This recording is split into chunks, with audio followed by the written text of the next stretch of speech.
I'm Uncle Mark. I'm going to install this 3-time start Fortain remote start. This is going to be on a 2011 Ford Flex, but basically I think the principle works for any make and model, pretty much. Once you see how it goes in, and we'll actually get it to start as well, you'll see what you're up against. A little different than I thought. So there's this kick panel where your knees would be under the dash, so it's going to have to come off to access a couple of plugs and of course the steering column as well, just the plastic fascia, I guess you want to call it. It's going to have to come off just to access some plugs, and then you can plug and play. Now there's a couple bolts here underneath. On this one, I'll show you what size they are. There's 7mm on the Flex, but your size is going to vary unless you're doing one on the Flex. Of course, this little thumb drive or thumb ratchet, really handy. I'll put it in the description if you want to try and use some of these. They work out really good in small spaces instead of flipping a big ratchet back and forth. In this case, that's what that little bolt looks like. And that's the second one here. Usually you'll have 2 or 3 of them holding the bottom on. And then I'm hoping that the top just has a couple of clips holding it in. So put that one out, and it looks like there's still a third one here. Where is it? Oh, in our case, it looks like it's behind my hood. What do you call that? It's an opener. It's like a latch or something like that. Hidden behind there, so get that out. And then sure have to pry this from the bottom a little bit. Yeah. Might have to pry it from the top gently. Looks like there must be a clip in behind here somewhere. Obviously no screws. Just gonna gently pry it. There it went. Probably one on this side too. Be easier with 2 hands, but I'm holding the camera. And it comes out. Those are the kind of clips that this one had. Probably similar in the vehicle you have. You want to be very careful just in case. And then the steering column's got a couple of plastic pieces that we need to get out too. This one has a couple screws, and there was a bolt in there, the same size as the one that I just took out previously here. These are just Phillips screws. They could be Torx screws as well. I'm going to use a little 1/4 inch again. So I'm going to use a little handle. Might be a little easier to get at. I'll get that one bolt out of there. Where is it? It's one of these. There it is. And in this case, the other 2 were just screws. For whatever reason they had them like that. Maybe somebody else has been here and changed them. Come on, follow it. There it is. Okay, let's get the rest of them out. I'll set that aside, try not to lose it. In this case, there was one there.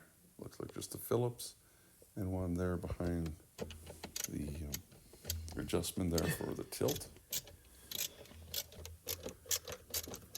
Put these out, try not to lose them again. And then get it on this Ford Flex. These were actually Phillips. Once you get those out, you should be able to pull this bottom piece off somehow, gently. Not really sure how it's hanging, if there's any other clips, or want to double, triple check. Oh, and in my case, it looks like it's kind of attached around the keyhole ignition. So this one I looked and tried to figure out how it was together, and there was actually, it's a little rubber ring here, so I'm going to take the ring off. So I think it'll make it a little easier to take the plastic off after.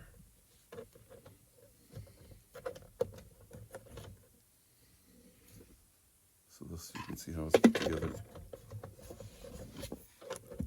And see if I can separate the top half from the bottom half. Gently, it's coming apart. Probably harder to line up, put back together than it's going to be.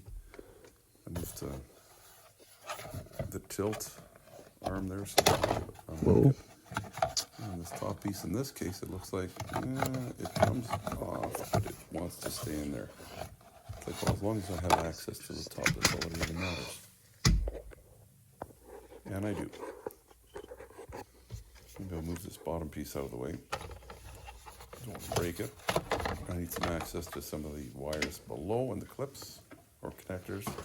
Set that somewhere where I won't break it.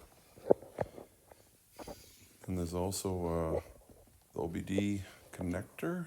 This one looks like it's got two of those little nuts again. In my case, they were 7mm. Take those out. And we'll see why in a minute. This wiring harness is going to want to plug into this, and they supply us with another one, so we're kind of teeing into it, as you will see. That clicks into there. It's supposed to click in. It's like I don't like the way that it's fitting, so I'm going to put a couple tie straps around it, just so then it stays together. Don't want to have any issues later. So I just run a tie strap between the wires on one side, between the wires on the other side, just to hold it snugly together. I think this will work out fine.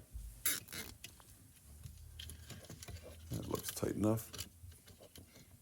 I'll just cut those little ends off so they're not sticking out. Save maybe some issues later. Now that that's done, try and put the replacement connector back on. Just reversing the process. Those two little bolts that we're holding there, sit those back on. Sit this back up where it was. And once that's on, we'll have to tuck some wires up and underneath. So we want to thread them through the top there. So they're going to be plugging into some other items. What I noticed is a whole bunch of wires, a whole bunch of connectors. And I don't like that they're not labeled, but they are the right connectors. I found out as I started putting them in. Note to the company, it would be nice. Maybe if you had little stickers saying what they plug into. I guess they just figured you're going to take it for granted. You know what you're doing. It's the first time I've done this. Now that I've seen it done, I understand the process. But again, it still would be nice to know this is my ignition here. I'm going to unplug the wiring. I'm going to tee into it with the other connector that looks the same. Big batch of stuff here. You can see lots of wires here. It's like, well, at least it's the same color, but which end do you put in? Well, it looks like the one that I just unhooked, so that must go back to the ignition. And then there must be another piece somewhere here that's going to plug into that wire. Remote mark. That sure would be nice. Plus there's a bunch of bundled wires there. I don't know what those are for. Figured I'll do the easiest stuff first, the stuff that seems to make sense. Oh, that looks the same as the one I just unplugged, so I'm going to plug that into the ignition. In here. And I'm going to get blind, but got it in there, clicked into it. And that one must go into possibly this guy. It must be this one beside it, which I would think. And it looks like that was the one. So it was two hands much easier than one. Click those together. Then I thought, so will this vehicle still start with everything else hooked up? And it's like, yeah, the ignition works, so good. It does. It's like kind of what I wanted to know, how they were looping it through. Start? I guess it should. What ended up happening is I did this in a couple of stages over a couple of days because I was busy. So I actually drove it without it completely hooked up for a while. But what I was wondering, is it kind of bypassing or what is it doing? So the alarm looks like it goes on this one in the back here. It's another wiring harness with a bunch of pins, a big long connector. That's what this one looked like. And part of that wiring harness that they gave had something looking similar. So they got them nice and close together, so two ends. So this one looks pretty much like that one, like the one I just unplugged. So the red one was the original one that I unplugged. So the black one will go into This that plug on the back, and then I imagine this is the piece that tees in here. There's nothing else. It has to be the one, so I'm just going to click it together. If it does. snap together nice, so that's good. Then I'm going to take this piece here. And take this other piece It's got to go and back. plug it back into on top of the steering column there. Where This piece here. must be the anti-theft is what we're playing with right now. Down. That way that all should work. It's kind of nice that you don't have to fiddle around and try and bypass everything. It's just using the original system. So this, again, a little bit tough to plug into just because you can't hardly get your hand in there. But once I got it in, it clicked into place, and let's see what we have left now. So there's this little cable with that end on it. I'm not sure what that goes to. It'd be nice if they had that numbered or color coded or something. And then this bunch of stuff. Connector. Not really sure what this was all about because there was some information on the paperwork saying that, oh, you'd have to put a hood pin switch in, tip and sheet. what else would they want there? 2, Oh, 3, cut into the OBD wires or CAN bus. 4, It's like I don't want to be doing that. 5. I'll just show you the paperwork for a second here. So if you take a look at this, it talks about this hood pin and it must be installed. And then it says you could turn that off using A11, whatever that is. There's no way you can do that. What else is it saying here? That doesn't really explain very well. So it shows the hood pin switch here again. Valet switch is mandatory or something. It's like, is it really? But here's the hood's pin. What else did it show here that I was confused about? On this other page, oh, so they've got some black and white pictures. Color would be nice. I don't think it would have been that hard to do in color. Probably do it in a little nicer paper. I think that's what I would do. Some of that wax paper stuff. Because this unit is not cheap, so why not just spend another 10 cents or something like that. Here it's showing to run your park lights in that too. Well, you don't need to do that. I found it later on, and it was talking here about splicing into some wires. Where was the OBD thing here? Oh, here it is here, the cat high, or can high, can low. And having to splice into that, well, I find out later on it's all part of the system, which I thought it was anyway, because it got wires going to those CAN wires. Anyway, let's go back to this. So here's our unit, and it doesn't explain what you're plugging into in these things, Okay. because they want you to press the button down, right, and hold it. There's a button on the side there by my finger, and then we'll close this first. Then what you're going to do is you're going to hold the button down, and you're supposed to plug just the power wire in. So I made a mistake figuring out which one that is, but I'll get back to that in a minute. So I'm going to put my covers back on here. The top one was easy. This bottom one a little different. Depends on your vehicle again. It'll be a similar kind of thing. This one I had to move the tilt lever so that I could get this piece back in. Here we're looking at it from the driver's side. And then through the passenger side here, I have to put back this little ring, trim ring, or whatever you want to call it, that goes around the key, the ignition. So it just popped in there. If you're doing this, I guess, on a flex again, that's going to be the way. Actually, probably a lot of the Fords are similar.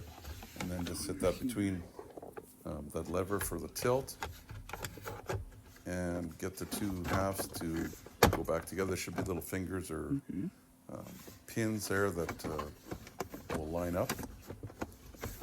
Take a little bit of jiggling and wiggling, but it eventually should pop in. And of course, this one was held together with some screws from the bottom. So that's what I ended up doing, getting those screws and putting them back in. We'll quickly just show you the three there. And you'll notice the one's a little longer than the other couple. I can't remember which was the longer one now. I think a couple here were screws and one was a bolt, right? Let's get those back in. That's one of the screws there, Phillips, at least on the Ford Flex. But again, I think any kind of vehicle drives are going to be a very similar kind of thing. So once I got all this back together, we'll get into some programming and see how easy it is to program, how hard it is. Okay. So you notice I haven't tied this thing up yet. See, now, you notice the red one on the bottom, so you have to hold that button. I thought, oh, plug, it must be the power is the red on the bottom, right? Wouldn't you think that? Because usually red is a power and something will be another color, but no, it turned out it was these guys. Because I tried it a few times, they'll be in the bloopers, and nothing would happen. So this one, that's your power. You have the button held down, and then it goes through the cycling. It goes, the 3 LEDs there. You want to let go as soon as it does the bottom red LED. And if it passes that, it's going to go through the other two and then back to that. And I think what I did here is, yeah, you can hook it up once you've powered it. Hook everybody else up. It doesn't tell you what they are. You can't mix them up, but it'd be nice to know at least which one was the power one. Press this once. Okay, so let's do it. Looks like 1001, 1002, 1003. Second key. 1001, 1002, 1003. 2, 3, 4. Press that and hold it. There it goes. Press and release. Will turn on. This thing should flash 10 times, but it's not. Oh, blue one came on. There we go. I think it's going to work now. So does it work then?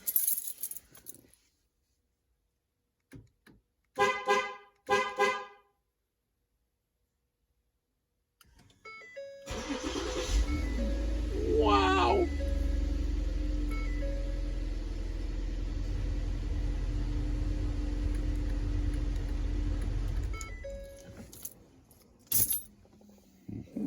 Now I decided let's get all this other stuff back together. Some wires hanging. We have that module just flopping around too. Don't want that. That's not going to be good like that. So I'm going to try and sit it somewhere here. I'm going to find a place that came with some tie straps. I'm going to try strap the wires together just because there's all this extra wire. So once I did that, I'm trying to figure out where this module can sit and the wires. There are some holes there you can see that tie straps can go through and help hold the unit to wherever you tie strap it. So I want to make sure that your steering wheel, the U-joints and stuff like that underneath there are not going to be affected by it. You don't want to put it anywhere close to that, to where your steering wheel shaft goes. So I just found a piece of metal here, part of the dash, I guess, that we're going to put it to. And make sure that you're not blocking any airbags or anything. This has the airbags for your knees below. It's kind of that brownish thing under where the Uncle Mark's DIY logo is sitting. Somewhere just under that. So I'm nowhere near that, so that should be good. Try and put this back in. Wire it up. Make sure nothing's going to touch it. Make sure there's enough room too for those plastic pieces are going to hide all this stuff. The trim, I guess. Line up the wires too. Okay. That's kind of what it ended up looking like. Then put this piece back on. Like I say, made sure there was enough room. It's got those top fingers. They're going to go in their respective holes first. They are kind of clips. You might have to push down on them. Oh, in this case, my hood release was in the way. Interesting. So kind of put it around there. Put those at the top. Screws in the bottom. Hopefully you haven't lost those. There was 3 of them here. I'll put those in, and I'll have some concluding comments, remarks as to this unit. Overall, it's working good. Got a couple little issues that I'll explain in a minute. Just make sure to tuck those wires away as well. I don't like how floppy this is, but what are you going to do? It does work because I've already used it once. I had a check engine light come on for some other reason, and the connection does work. I'm done. So that is done, and it seems to be working okay. One thing I've noticed you might run across as well is if I just out of the blue press the lock 3 times, sometimes that activates the alarm. And then I'm not really sure what I'm pressing, trying to get it to shut off, because I look like a crazy person. It's like, oh, it's one of those old people that have pressed the alarm button again, right? I guess I'm getting old. My fix so far has been lock it once, wait 5 seconds, maybe 10 seconds, and then press lock 3 times, and it'll start, and I haven't had any issues with the alarm going off that way. Just a suggestion. One other thing too, it'd be nice if the place that makes these would label, you know, this is an ignition plug, or this is, it would have made it just a teeny bit easier. And in their instructions, it'd be nice if they said too that you don't need a hood pin switch if you already have one, because it says that's mandatory. And there's a couple other things too, like cutting into CAN bus, that you don't need to do that unless you do. Please give me the thumbs up if you like the video. Don't forget subscribe if you can, tell your friends, like, share, subscribe, all that whole thing. Until next time, I'm Uncle Mark saying you and your family stay safe. Check out the channel if you're new to the channel. Lots of different vehicles there, and hopefully they can save you some time and money. Bye-bye for now. No, sit here. Sit here. No, right here. Sit. Wait, sit. Come here. Sit. Shake a paw. Good girl. Here. Where are you going? I got more. We're not done.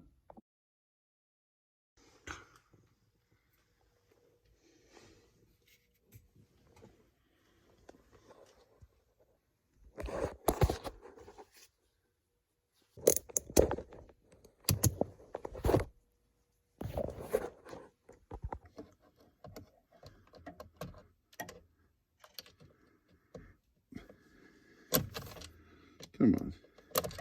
Nothing?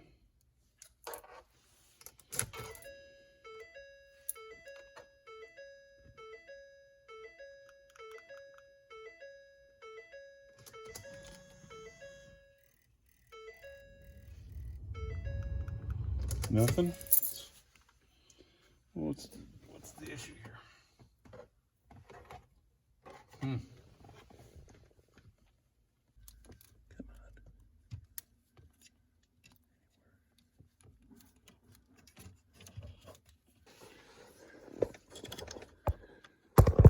Can you see what I'm doing? See from up here, maybe? Not very well either. There. Really? Maybe not.